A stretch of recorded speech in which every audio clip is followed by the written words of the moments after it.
இனிமே கண்ணை மூடிட்டு கடலை எண்ணெய் வாங்கலாம்.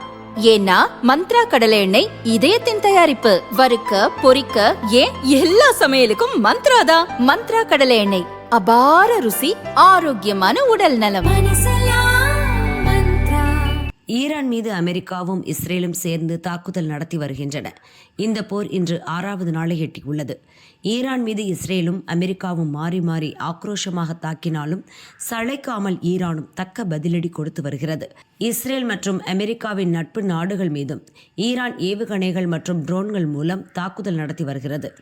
அமெரிக்காவுக்கு சொந்தமான இராணுவ தளம், விமானப்படை தளம், கடற்படை தளங்கள் சவுதி அரேபியா, பஹ்ரைன் மற்றும் ஐக்கிய அரபு அமீரகம் ஆகிய நாடுகளில் உள்ளன. அவற்றையும் குறிவைத்து ஈரான் தாக்கி வருகிறது.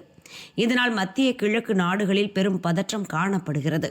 இதற்கிடையே இன்று அஜர்பைஜான் என்ற நாடு மீது திடீரென ஈரான் ட்ரோன் மூலம் தாக்குதல் நடத்தியது.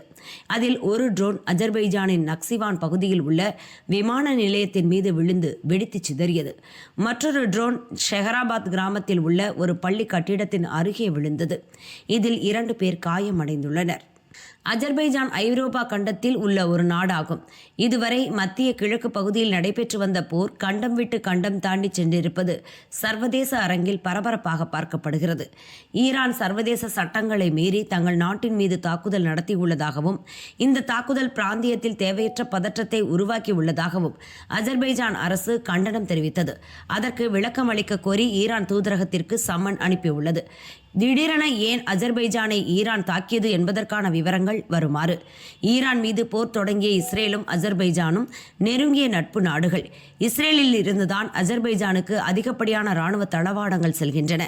இஸ்ரேலுக்கு பதிலடி கொடுக்க வேண்டும் என்று எண்ணிய ஈரான் அஜர்பைஜானை தற்போது தாக்கியுள்ளது. அது மட்டுமல்ல, ஈரானுக்கு இன்னொரு பிரச்சனையும் உள்ளது. ஈரானும் அஜர்பைஜானும் நேரடியாக தங்களின் எல்லைகளை பகிர்ந்து கொள்கின்றன. இஸ்ரேல் அஜர்பைஜானிலிருந்து தங்களை எளிதாக தாக்க முடியும் என்ற பயம் ஈரானுக்கு உள்ளது.